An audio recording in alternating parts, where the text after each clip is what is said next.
Through a long lens, a minefield today looks very, very similar to the first minefield I worked in 30 years ago. But change has happened. Incrementally change happens, and actually processes have changed. There have been some technical breakthroughs. But every year, for many years, we've come to technology workshops and people have shown us shiny new toys. And then we failed to adopt them. We failed to take them on board. And that for me has been a real bugbear. Why do we not transfer technology and embrace it more rapidly than is the case? So that's what we want to look at. What are the barriers to wide-scale adoption? And what's the role of national authorities in all of this, in documenting what works best in your countries? So on the panel today, first we have Fatima Nana Mamandora from Nigeria. And she's going to talk about a fledgling program and how they hope to use innovation to make rapid advances in the establishment of their program.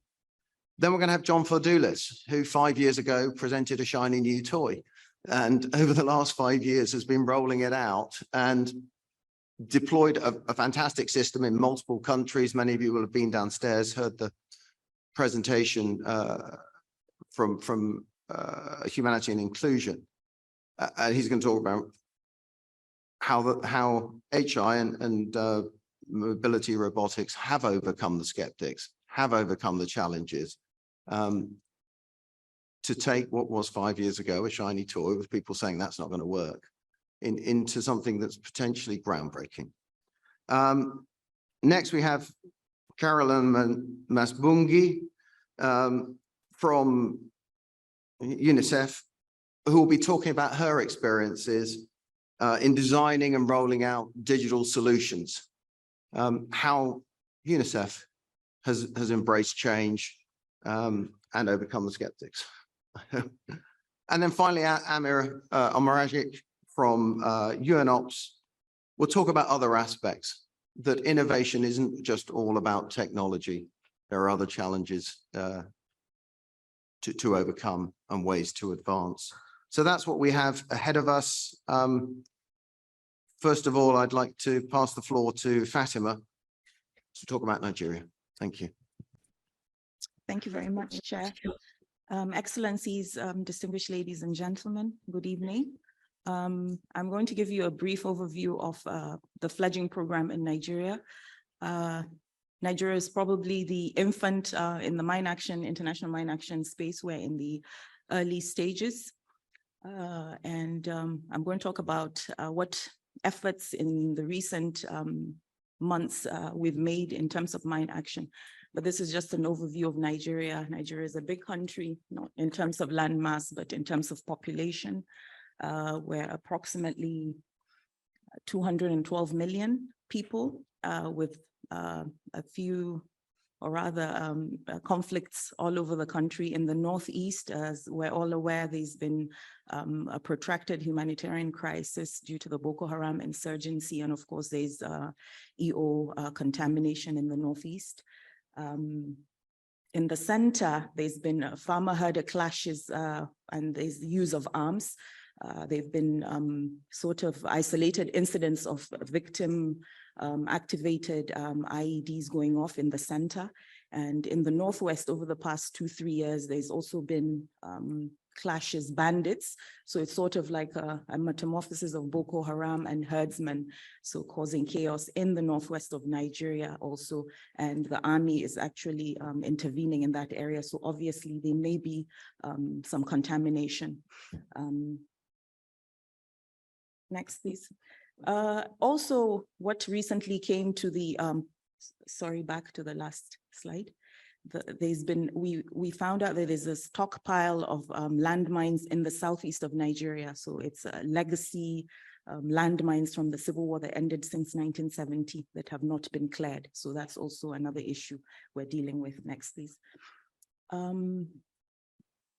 So what have we done in the recent years to restart the National Mine Action response? In 2019, there was an ad hoc interministerial committee to look at anti-personnel mine ban convention, and set up a National Mine Action Center. But in 2022, there were some incidents of IED explosions, and the president gave a directive for the setting up of a humanitarian mine action committee that is in charge of developing, setting up Nigeria's National Mine Action Center. And also it's all types of explosive ordinances, not just anti-personnel mine ban. And it also included mine action in the Northeast Stabilization and Development Master Plan of the the Northeast Development Commission, a commission set up to repair the damages caused by Boko Haram in that region. We have also developed a national humanitarian mine strategy this year, 2023 to 2028, which will be validated by all mine action stakeholders in the coming weeks. And for the first time since 2012, Nigeria has submitted its Article 7 report. And as I mentioned earlier, identification of the contaminated areas in the Northeast. EORE efforts have continued with the support of UNMAS, DRC, GIHD, as well as Nigeria's Northeast Development Commission, UNICEF, and other local NGOs. So ER efforts have actually been conducted over the past 3-4 years. And Nigeria's army has also destructed all anti-personnel mine ban in its inventory. So the National Army no longer has anti-personnel mines. Next, please. So where are we? I think we haven't done the technical survey because there's active conflict, as I mentioned, in the Northeast, in the North Central, in the Northwest, and there's also some agitation in the Southeast as well. So secessionist agitation. So no survey has been done, so we can't actually say for sure these are the contaminated areas. And but approval has been obtained to set up the center. As I mentioned, the committee is in the process of doing that. We need a lot of support to meet our Article 5 obligations. We're very positive between this year and next year. If we put in a lot of efforts, we can achieve that. And there's an opportunity. We just had a new president sworn in less than a month ago, and we're working with the incoming legislators to pass a bill to support national mine action activities in Nigeria, to make it legal, make it law. And of course, there's limited EORE. It's very dependent on donor funding, and it's limited to the Northeast. It's not done in the other parts that mines are affected. Next, please. So obviously, conventional methods, the military does its part, the normal metal detectors for roadside victims, victim activated IEDs, and the humanitarian actors, like I mentioned earlier, doing the mine risk education and the victim assistance. So conventional. Next, please. This is a picture from a primary school going through EOR education for primary school girls. Next, please. So some of the challenges, obviously, there are some resource constraints. The government is grappling with a war, an insurgency, so many priorities, and the donors are also have their own priorities. So that is a challenge. Some donors look at certain components and not the overall, mine action area. So, and some of the technologies we're looking at, for example, the robots used in Mali may not be viable in Nigeria because of our terrain, our population, and things like that. Also, advocacy at the highest levels are not very strong, so it's also a major challenge. And as I mentioned earlier, because of the active war situation, the surveys have not been done to, determine the mined areas. So, but there's also a new government, so things have slowed down a bit. And of course, Nigeria lacks the advanced detectors to actually detect landmines. Next, please. So what we're thinking of doing and what we've done in terms of innovations are very modest takes on innovation, looking at risk education. Next, please. So there's this electronic talking device. The lady with the red headscarf is holding it. It's been used to deliver literacy and numeracy lessons for nomadic populations and hard to reach areas in Nigeria. So mine risk education has been delivered using that, which is, we feel is an innovation. Secondly, the peer training in primary schools is also something, usually it's done for older children, but primary schools have also been involved using the local languages. On use of technology, the Nigerian Army is exploring the use of new technologies to mount on the drones that they use to monitor the airspaces so that they can identify IEDs. So that's in the works. Secondly, we're expanding the membership of the committee to involve relevant MDAs like the Ministry of Science and Technology and its agencies to see how we can use technology locally, produce technology to help in the identification and destruction of landmines. Next, please. In terms of information technology, information management also, we're also expanding the membership to include MDAs such as the Ministries of Information, Communication, Digital Technology to support the use of innovative information management systems so that we have a localized but innovative information management system, as well as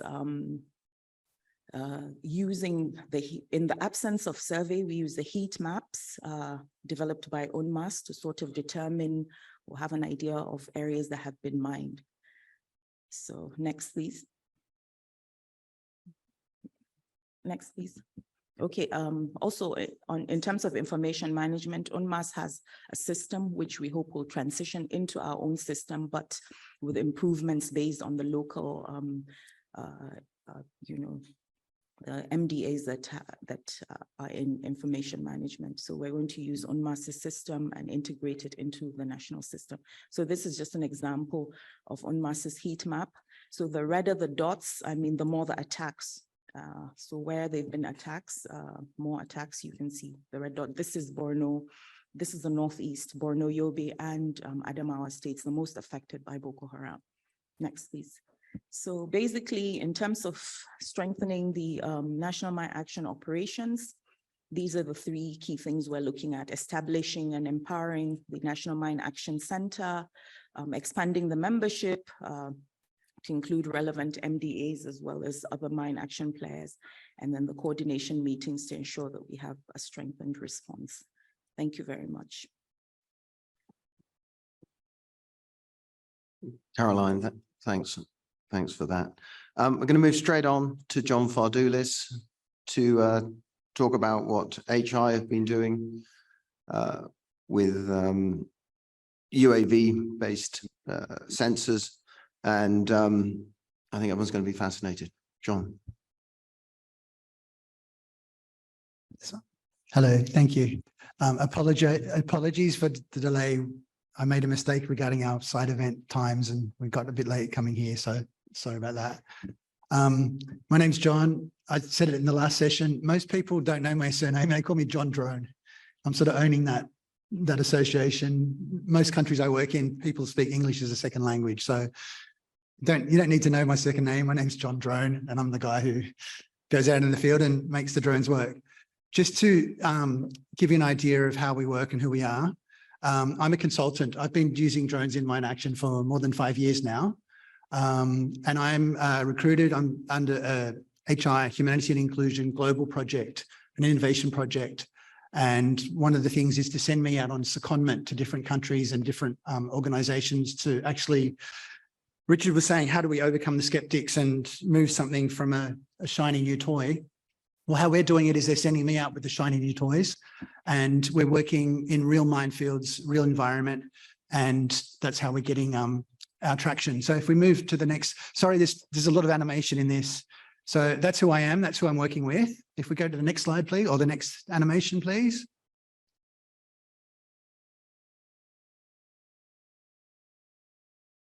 There should be some logos that come up on the right.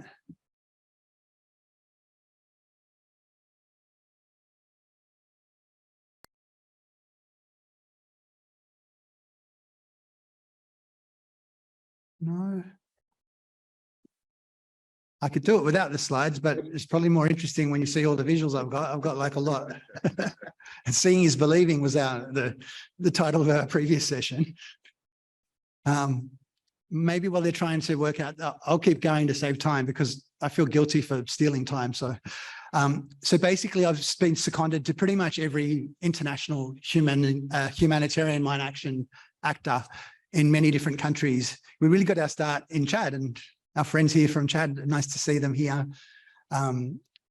Also 3 different regions of Iraq, Northeast Syria, Lebanon, and now Ukraine. I've been in Ukraine the last 2 months.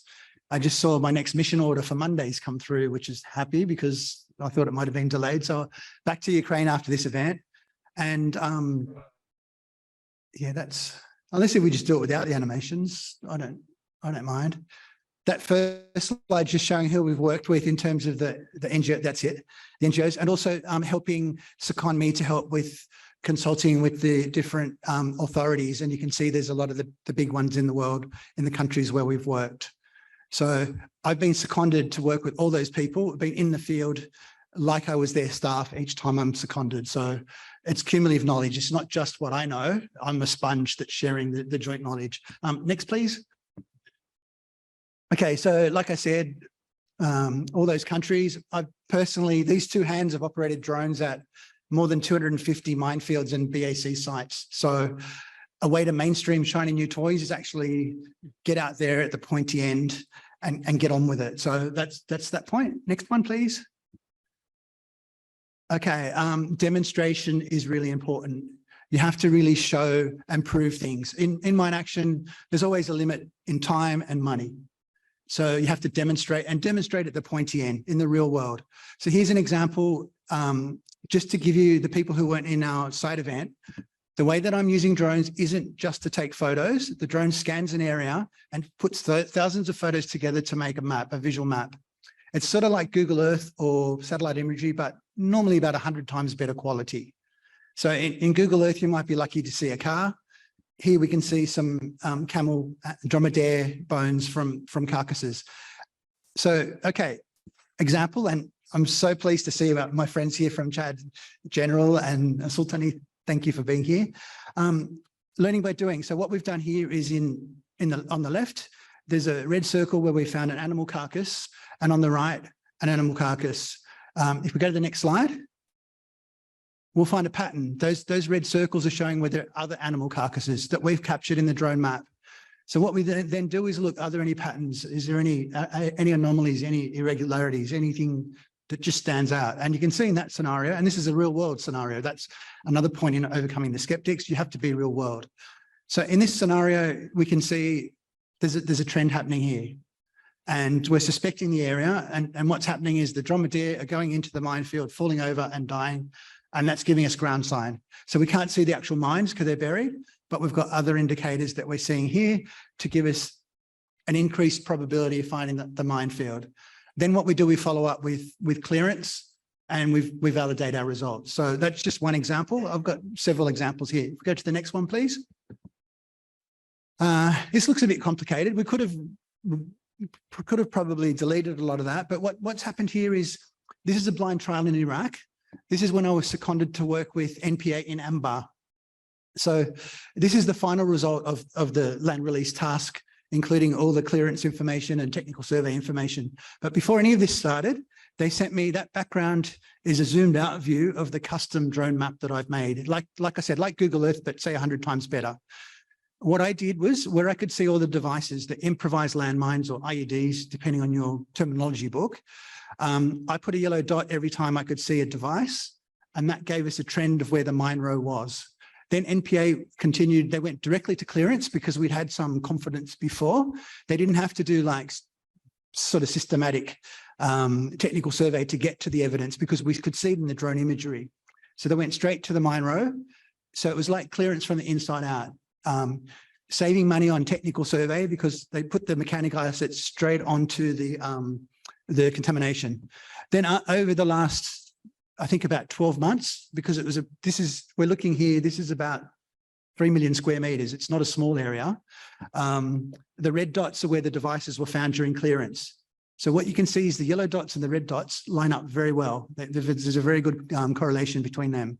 So this is an example of how we give people confidence in the shiny new toy.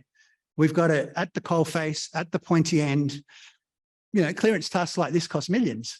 So if we can help cheat in a way to get people straight onto the mine rows and work from the inside out, there's a lot of money, a lot of time, and you know, a lot of people's health we can help influence. So, and then on the left, the example in the side event was the technical survey was a lot tighter on the left than the right, because the confidence we got from the drones and the clearance backing up the data from the drones meant more looser parameters required to reach all reasonable effort on the right, which saved quite a lot of money and time in that scenario. Next one, please. And that's just an example of the sort of quality. We can see a pressure plate. That's the sort of thing that justified a yellow dot. Okay, next, please. Sorry, I've got a lot of animation. Normally, I'm used to just clicking myself. Okay, so we had some really good success and built a lot of confidence in Iraq. I've been working now in the field the last couple of months in Ukraine, and we're getting similar results. Different environment, different terrain, different vegetation, different devices, but the concept of making maps of areas and looking for evidence points is still the same general concept. I think maybe I achieved some sort of record finding 1,655 anti-tank mines in 6 days with these two hands and, you know, the guys who were supporting me. So one drone, these two hands. Okay, you need to know the methodology. It's probably taking a few years to sharpen everything, to polish everything, but the results are there. So this is a scenario where I won't go into all the technical explanation. There's 3 scales there. There's the field scale, the mine row scale, where you can see the yellow dots, and the device scale. But looking at the devices just quickly, you can see where we've got direct evidence. You can validate it with your own eyes. It's eyeball Mark 1.1 sensor.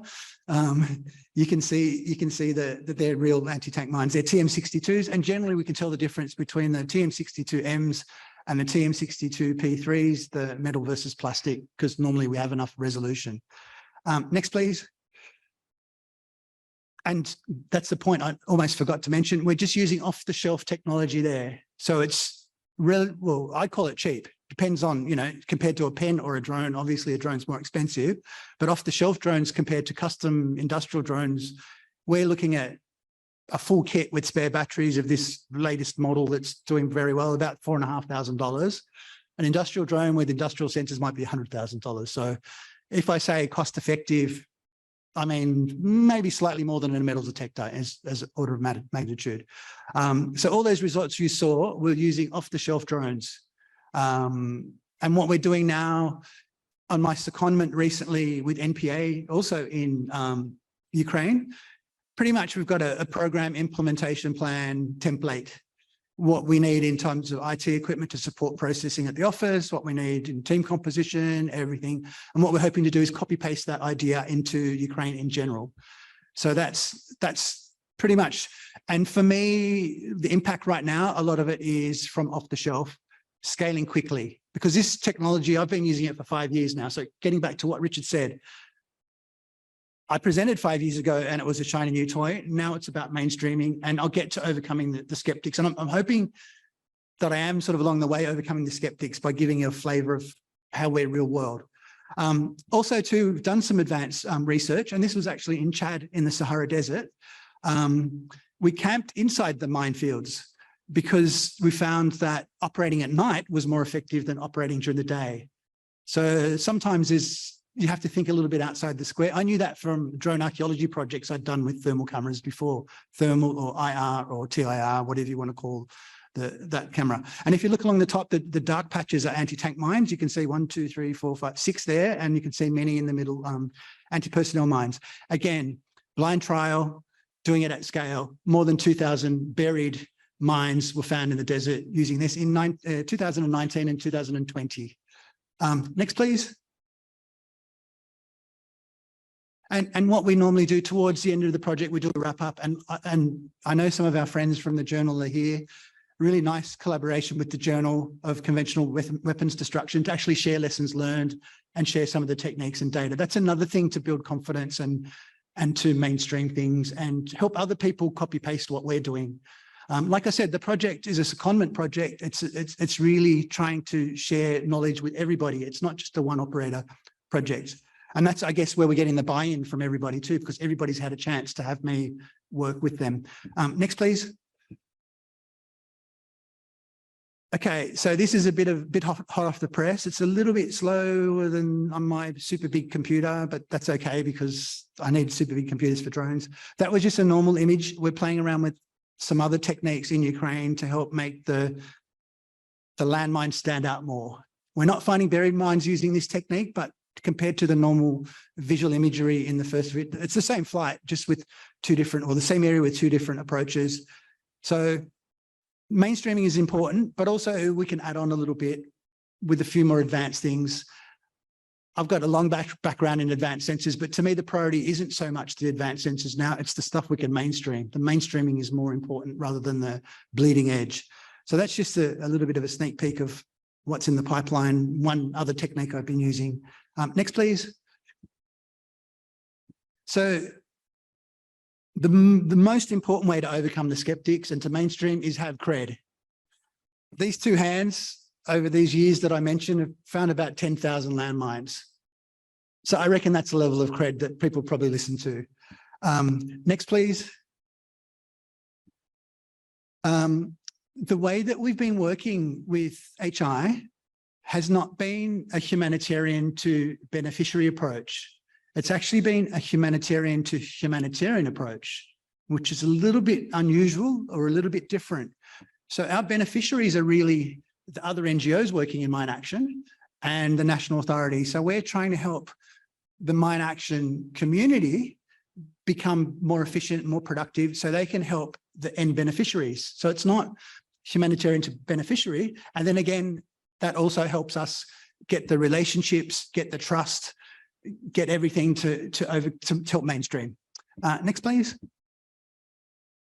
Okay, here's my overcoming the skeptics specifically, because Richard said in his email, he definitely wanted, okay, so evidence-based, it has to be real world. It cannot be, it has to be real field as in minefield, not sporting field or sandpit. So it has to be real and it has to be evidence-based. And I think you've got a flavor for the evidence-based so far. Next, please. Obviously field driven, but not just, obviously I can't run around. I'm actually EOD 0 is my level of EOD qualification. It's not me running around minefields, but it's part of a collaborative approach. Next, please. I've probably worked in the field at the pointy end with more than 50 technical field managers. So even though I'm EOD 0, we've got 50 EOD 3+ probably people. And we're always sharing knowledge. Like when I'm in the field, I'm staying in the NGO's guest house. We're driving an hour each way to the site. We're spending all day in the field. We're having dinner together. So it's always an intense, if you haven't guessed, I'm normally 0 or 100. I'm pretty intense in terms of how I am, but that's how we work in the field as well. So, okay, I'm EOD 0, but I'm probably a sponge of 50 different TFMs and ops managers and whatnot who are, you know, the EOD guys. Next one is happy to be challenged, because for me, everything needs to be data driven. And I'm going to talk a little bit about snake oil salesmen in a few minutes. I'm happy to be challenged because I've got the data and I've got the knowledge. If you challenge somebody and they can't back up what they're doing, that's a bit of a red flag. So that's another way to happy to be challenged. And I've been challenged, I've been grilled. I don't know if he's here. Matt Wilson grilled me for 2 hours once in Jamina and overcoming that, got his confidence. That was in 2019. And many other people, that's just one example. Next, please. I also have some expertise. So, okay, I'm not an EOD guy, so I stay in my lane, but my lanes are anything and everything to do with drones, and then also how that relates to GIS and remote sensing, and also how it all fits into HMA, whether it fits into NTS, whether it fits into IM, whether it fits into, sometimes it can be a little bit in between NTS and TS. The topic headings don't matter, but integration does. So that's another way how you can actually incorporate that into effective programs and program management and really operational plans. So they're my 7 tips to overcoming the skeptics. Next, please. Okay, so in concluding, there's a lot of noise. To me, the areas that I hear a lot of noise about and that scares me are drones, sensors, AI. For those people with English as a second language, we have a saying, talk is cheap. It's easy to talk about, like somebody will talk as much about drones as me that's been to no minefields, and I've been to 250. So the question there is, who do you listen to? And it's hard sometimes to know who to listen to.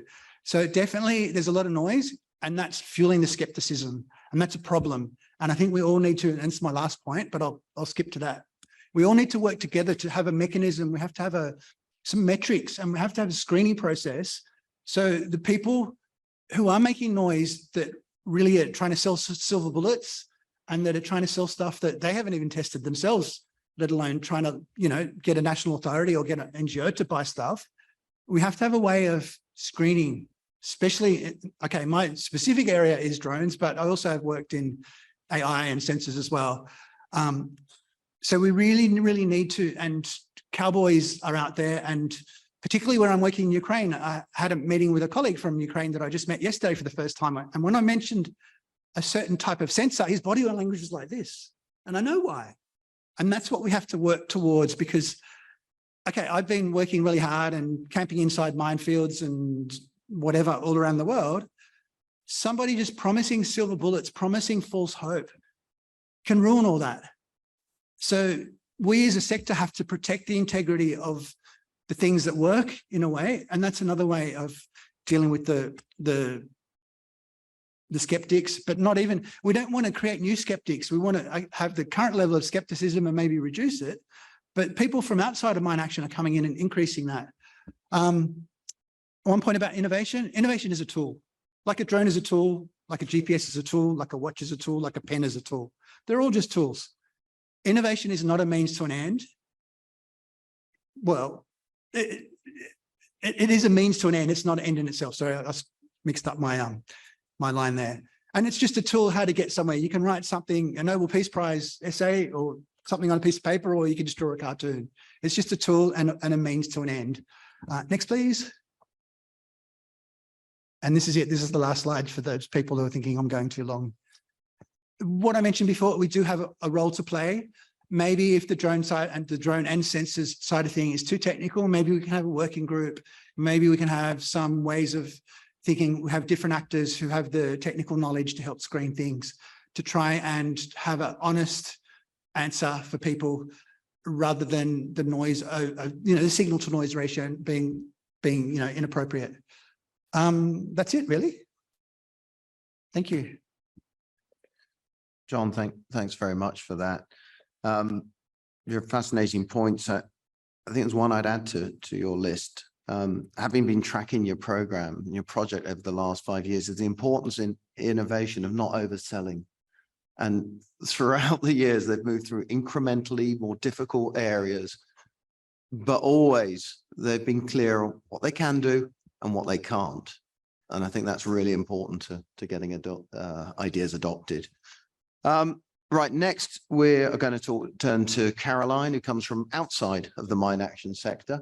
She's here from UNICEF, and it's a gender-based violence specialist, and she's going to talk about her efforts and experiences in designing digital solutions. Thank you. Thank you so much. So yeah, I know nothing about mine action, very little. What I'm going to talk to you about is how do we design digital solutions for women and girls? And you might think, why are we discussing that today? Well, first of all, women and girls are half of the population. So, it's not a small portion.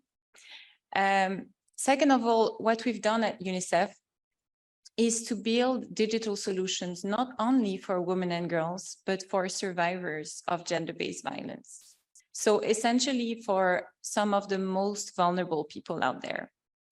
And if you can design for the most vulnerable people out there, you can design for everybody. So I hope that what I'm going to share with you today is also going to help you to design for what I believe the population you're serving that are also part of the most vulnerable out there. So just justifying why I'm here. Next slide, please. So we often say tech is good. And my question right now is, are we sure that innovation cannot wait? And I'm saying that being a little bit provocative as well, of course, but when the COVID pandemic happened, digital transformation went up and accelerated the internet usage up to 60% globally. That means that many of us in our respective sectors just went straight to providing services, providing advocacy, prevention activities through technology. But was that the right thing to do? Is technology the answer? Is it the good thing to do?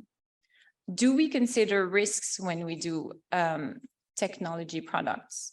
And do we consider who we are leaving behind?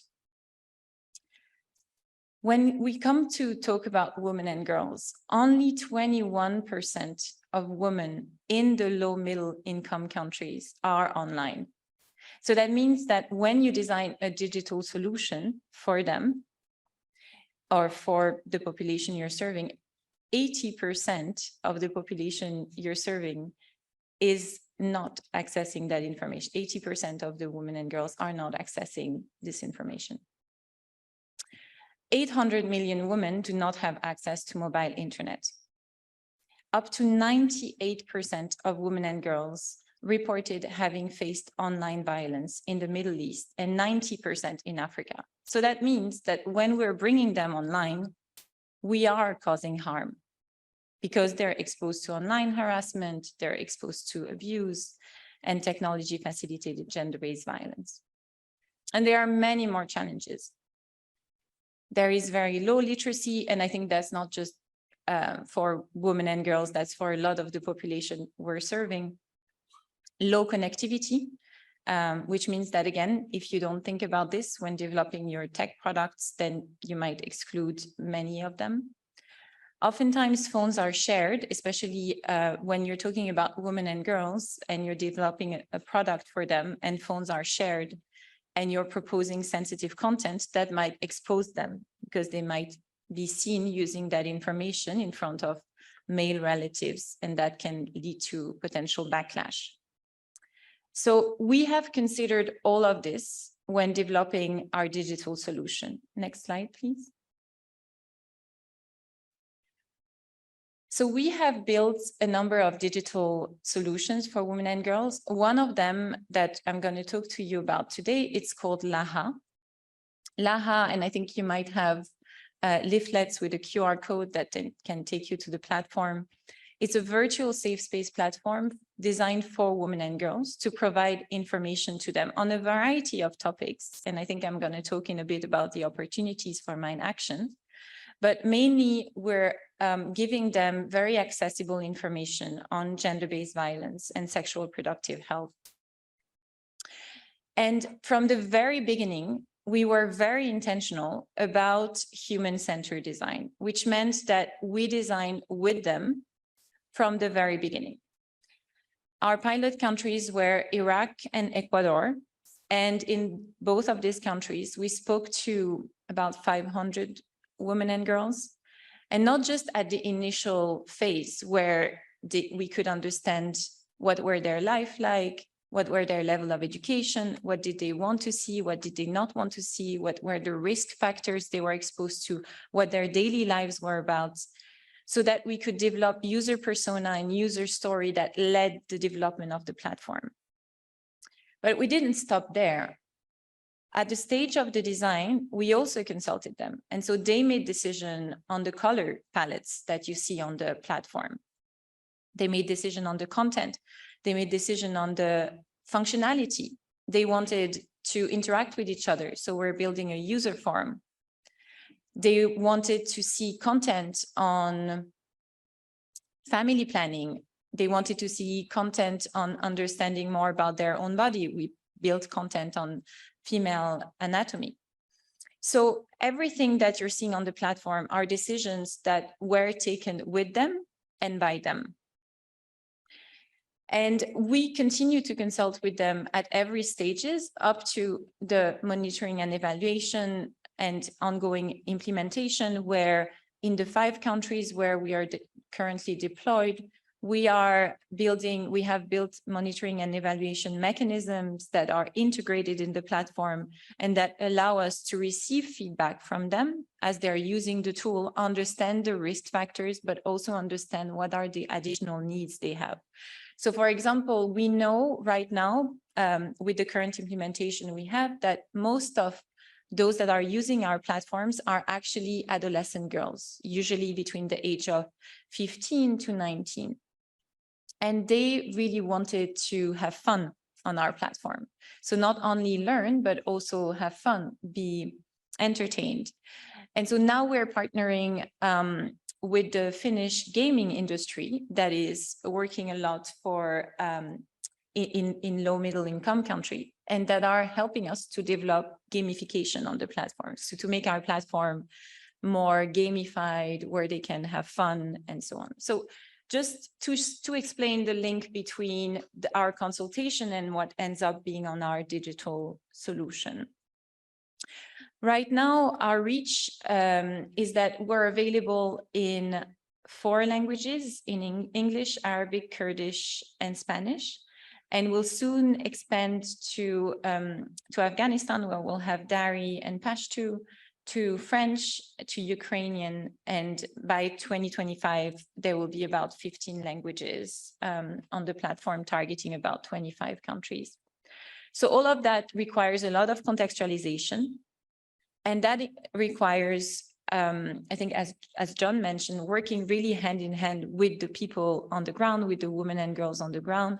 So in countries like Afghanistan, they're telling us what we can and cannot have, or what we can and cannot see. So we are really redesigning the content to be in line with the Sharia law, with some of the acceptable languages and cultural norms in the country. And that's how the solution speaks to them. And that's also how the solution doesn't put them at risk, because at that stage, if someone sees them using the platform, they are looking at acceptable content.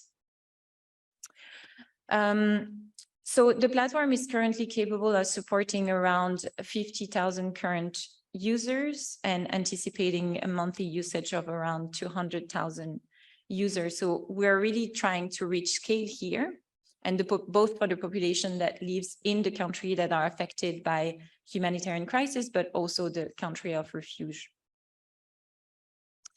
Maybe just to mention, because I think this is something that might be relevant for you, we have also built an interactive chatbot that enables us to provide information to women and girls based on the questions they have. So we're trying to cover as many content as possible, but if they have additional content, then they can check the interactive chatbot. And by doing so, we have a number of learning and guidance that I'll be happy to share on how to build safe chatbot, because we know that this is a tool that could also, if it's not well built, it could also lead to potential harm. So I'm just going to show you a short video of our product of Laha, and yeah, then tell you more after that.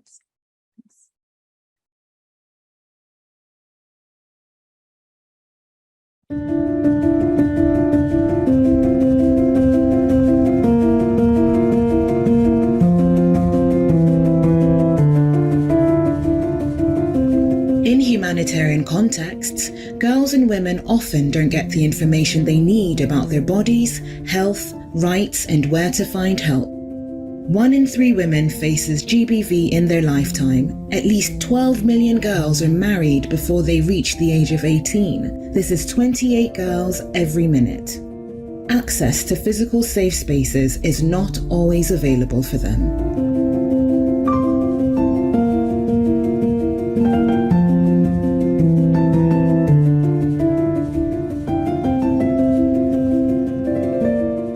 In 2021, UNICEF launched Laha, a unique platform born out of collaboration. Laha was co-created with women and girls, turning their voices into action, shaping every part of the solution to truly address their needs. Placing women and girls at the center of the design process empower them to to actively participate in shaping a solution that directly impacted their lives. This inclusion fostered a sense of ownership and relevance. Laha listened to girls and women covering topics like online safety, puberty, and financial literacy. Modules include quizzes, videos, and podcasts. A quick exit button redirects users to Google for safety, and a list of available services is provided. The moderated forum and interactive chatbot offer anonymous support and community.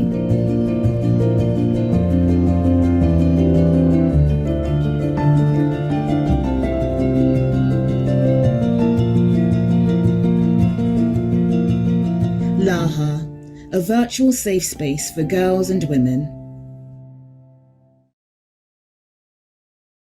Thanks. Next slide, please. So very quickly, what did we learn from that experience? We learned that we need to be intentional about our project team. Obviously, we need to have people that are part of our team developing the product that are representative of the countries and the populations we serve. And I can tell you right now, finding technology vendors that are from the global south or have experience building technology product for low literacy and low connectivity context is really hard, So by being intentional, we also need to look and make it happen and advocate, and that's not easy. So these are the challenges all of us will face when developing these digital products. We need to design with our target audience, not on their behalf. And I think I talked quite a lot about our co-creation process already. We need to do no harm, not more harm. We need to do no harm, which means that when we identify risks, because there will be risks and there will be challenges around the usage of digital solution, we need to build mitigating measures. So for us, that meant that when women and girls are using our website, we have a quick exit button so that they can quickly get out of the website and be redirected to a Google webpage if they feel that they're being watched or monitored, among other mechanisms we put in place. We need to build for the most vulnerable users. So we need to build accessibility measures. So for us, that meant that all of our content is very limited in text, can be played with a voiceover so that users that cannot read can actually listen to it. We should not assume we need to verify. We don't make assumption in tech, we verify. We go out there, we do user research, and that means building the resources in the development of our digital products to do that. And we need to think sustainable from day one. And that also means that think of the partnerships, think of the open source, and so on. I think I'm running out of time, right? Yeah, so maybe very quickly, the last slide. I just wanted to think of the opportunities for Mind Action. So obviously, we very much welcome content directed to women and girls that includes, like awareness around Mind Action, anything that could get the message to them in a way that, is simple and accessible. So we welcome added content.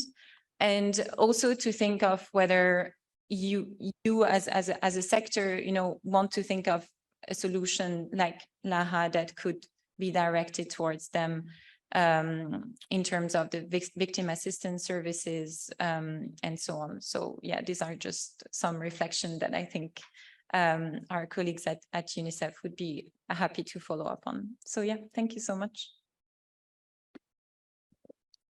Caroline, thanks for that. It was fascinating. There's clearly lots of lessons that you've learned that we can learn from. So thank you. Our last speaker is Amir Amaragic from UNOPS, who's going to talk about other aspects of innovation. Amir. Thank you, Richard. Thank you to my fellow panelists. I really enjoyed learning what innovation means in Nigerian context. John, I think I'll try to speak a little bit about application, and I might actually use your examples because that's exactly what we want to highlight. It's not only about technology, it's important, but how do we apply it? And Caroline, not forgetting some of the barriers that actually have to be part and parcel of the solutions we are designing. It's something that can often be forgotten. So thanks for that.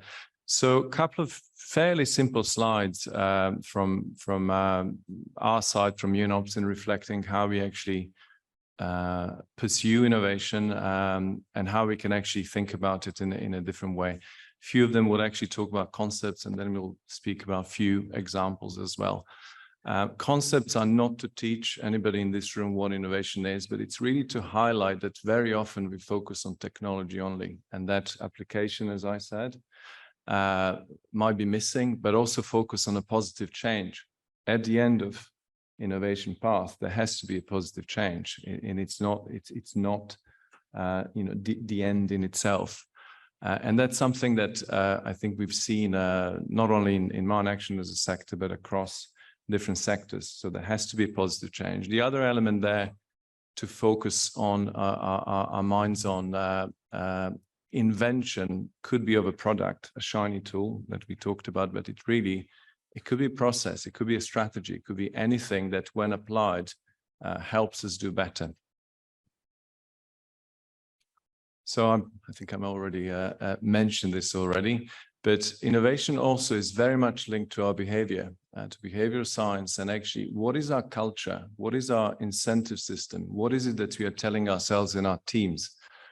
Is it that in our roles, we are actually encouraging the culture of trying and experimenting and actually learning from mistakes, but also incentivizing experimentation? These things are easy to say, and especially in large organizations, in hierarchical organizations, in places where mistakes are not really looked upon as very often as an opportunity to learn. We might actually hold in our approach more of a stick rather than a carrot and incentive approach. It's something really, it's an aspect that really needs to be weaved through how we approach innovation. And again, power of incremental changes. It might sound boring, but really small change and series of small changes in a process, in our understanding, can lead to significant positive outcomes. To me, incremental change is what I've seen as part and parcel of what this sector does quite well, which is ask simple question: is this the best way of doing business? Is this the fastest, the most effective way of us doing any activity, whether that's a process, whether that's approaching a minefield, whether that's sourcing suppliers from global south, whether that's focusing on localization? Is this the best way of doing business? And that's the way of thinking we need to continue pursuing. And then quick examples. Some of those you would have seen earlier, but I think it's worthwhile mentioning. So this is a project. It was a partnership initiated by UNMAS in Afghanistan, where UNOPS was managing it together with a number of partners: US State Department, ALSIS, London School of Economics, MIT. So an ambitious project that looked like post-demining impact assessment, but actually it used satellite imagery, it used AI, big data analysis, and it told us some really, really interesting things. It told us that looking back, we could better understand consequences of our actions, even in cases where those consequences were not exactly what we intended. But I think the real value of this project and this model is actually developing with some degree of confidence, predictability. So we can now look forward and with some degree, as I said, of confidence, think about what could be influence of demining in a particular area on GDP, but also on local communities. And the cost of this project, I know there were a lot of partners, a lot of free contribution, is simply a fraction of the cost of demining and the potential it has. So really the question for us is, why not use the technology and more than technology, the thinking and the knowledge we have to actually develop and reassure ourselves that our actions, prioritization, and focusing on outcomes is actually worthwhile.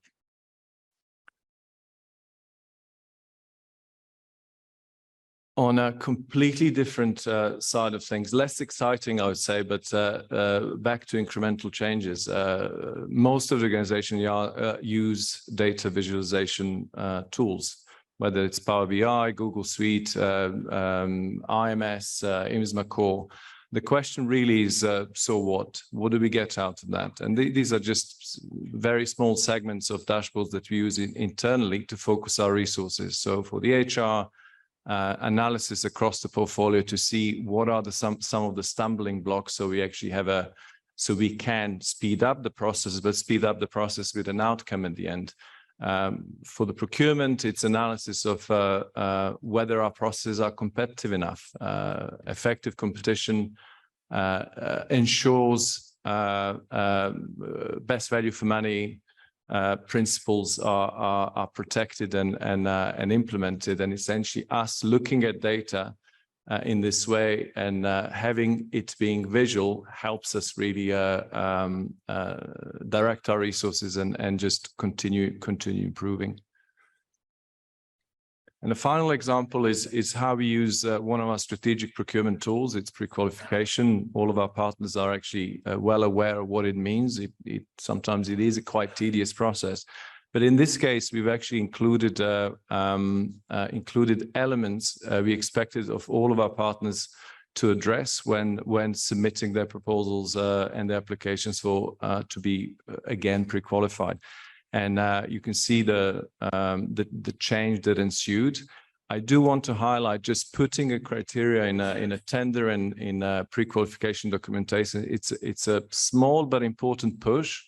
The magic really happens when our partners, NGOs, commercial entities, actually take that idea and do something with it above and beyond what was just a simple push in an RFP. And we've seen really fantastic progress when it comes to safeguards against gender-based violence, but also in terms of parity and mainstreaming, simply because our partners understand what needs to be done and then push that boundary as part of their own initiative.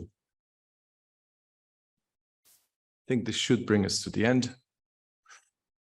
Yes, and just to rehash a little bit, it is the way of thinking. Incremental changes should not be dismissed. A lot to do with culture of the organization, of our mindset, not only about technology. It's not one or the other. Technology is really, really important, but really how we apply it and what we do with it. Do we produce positive change? That's really how we judge whether at the end of that innovation process, actually we have achieved what we wanted. So just as an example, what is innovation? Using ChatGPT to produce elements of this presentation? Yeah, probably, unless I said something that doesn't make sense, and unless I actually linked it with examples you saw. But innovation to me is also what GICHD colleagues presented the other day during the MASG meeting about difficult terrain. Solution for some of those caseloads of difficult terrain were actually not new ideas, but learned lesson in other areas, new idea for the context. So maybe it was a new idea for the context they were looking at, but actually led to a positive change. That to me is also a good example of innovation. Thank you. Thanks, Amir. There's one thing we haven't talked about yet, and I think it's quite important that this is the, given this is the National Directors meeting, I'd just like to talk about the importance, or ask John about his experiences and the others, of bringing the national authorities with them. I can remember 20 years ago, something like that, I was involved in the rollout of ground penetrating radar in mine clearance, and we very rapidly realized that the experts on the ground were the deminers, and almost nobody around them understood what was going on. It became hard to supervise, it became hard to sell, and we had to go back and do the training and take the national authority along and show them how it worked and give them confidence in new technology. How have you done that, John? Okay, well, I can just look right in front of me of a national authority who helped kick off our project, Monsieur General. The national authority is always important. The national authority helps regulate what happens in a country. In Chad, and that's what I'm saying, we've got some very good friends in front of us, there was no real regulation regarding using the drones. The aviation authority didn't have regulation, so there was a lot of trust. I tried to help bring together some examples from other countries, and we had to have an operating framework. So how do we regulate the sector from a national authority perspective in terms of standards, in terms of competency? We did the first training when nobody had done any training before. Well, how do we do it from scratch? And a lot of that comes from working closely with the national authority, because it's a partnership just as much with the national authority as it is with the mine action operator. So really, you need to maintain full transparency. You need to invite the national authority to be part of the project. You need to go out of your way to help educate. You need to be data-driven. And you know, other examples, like, again, and because I can see right in front of me the people who helped me, bringing equipment into the country was difficult. One time, Kara, who's here somewhere, I think, had to speak to the deputy president till 2 o'clock in the morning to get the equipment out of customs, out of the airport security. So it's a partnership, and the people who work for the national authorities represent the sovereignty of a country. A lot of international, you know, organizations are working there under the auspices of the national authority. So it's very important. And I could probably give you 100 examples of where, like, it's just an essential. To me, you can't do anything without the national authority in mine action.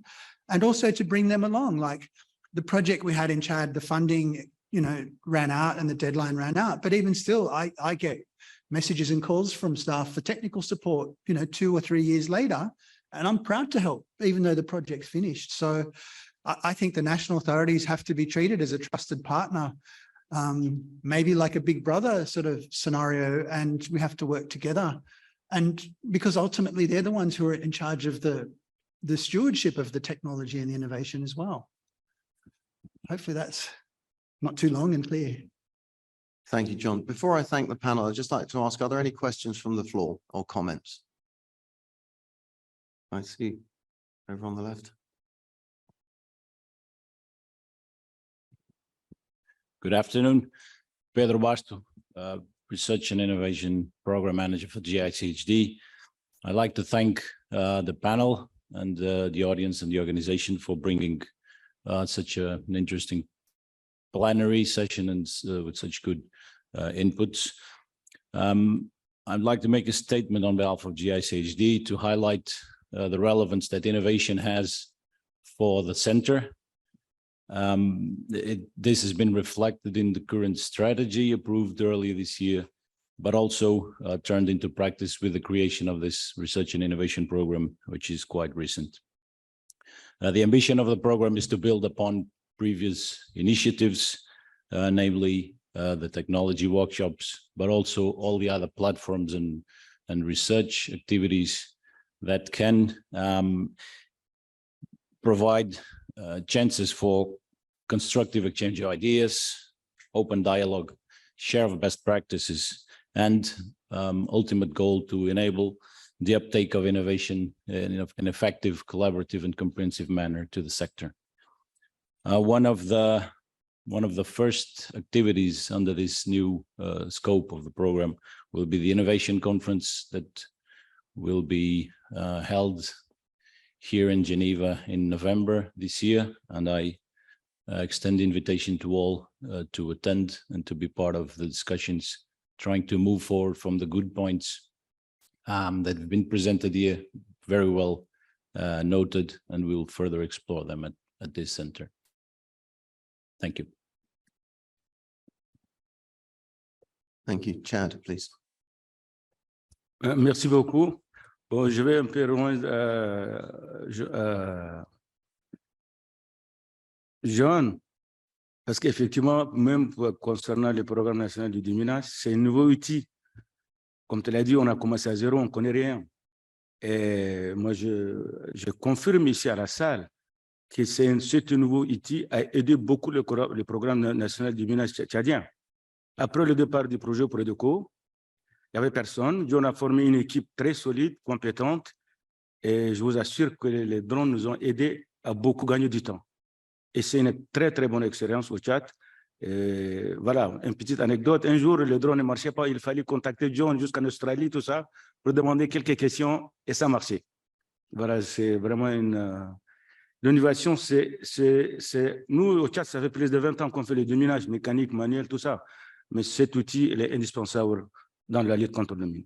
Je vous remercie. Vu l'expérience que le Tchad nous a vécue. Merci. Thank you. Is that a question at the back, Sri Lanka? Thank you. I'm Deputy Director, National Mine Access in Sri Lanka. This innovation is very attractive and demining field very closely remove the mines from the field. At the same time, the innovation is very attractive and we appreciate the innovation. But in the innovation, has a positive and negative. It is a positive, is say the very less resources we can use and we can save the life rate quickly. At the same time, the negative side is there. So many deminers are in the field and they maybe lose their jobs and their future. That also we want to consider. And at the same time, I have some clarification from the panel. What is the percentage of risk-free from this drone-used technology to removing the mines from the field? And second one, this is freely available to purchase by the demining agencies used in the field. The second. And third, it can be identified through the drones technology to improvise explosive items, because Sri Lanka experiencing most improvised mines in the field. One more question and explanation I need, because Sri Lanka, most of the resettlement area have completed the mine demining, and we have to remove the mines from the thick forest. Whether it is usable in the thick forest to identify the mines in a particular location. Thank you. Thank you for that. I'm very conscious of the time and the fact it's Friday afternoon. John, do you want to give some sharp answers, please? Okay, yeah, I'll keep it brief. So based on a lot of experience, we have different scenarios. We have like scenario 1, scenario 2, scenario 3. Scenario 1 is like when you see strong ground signs. What I showed you was just off-the-shelf drones, and that answers the availability as well.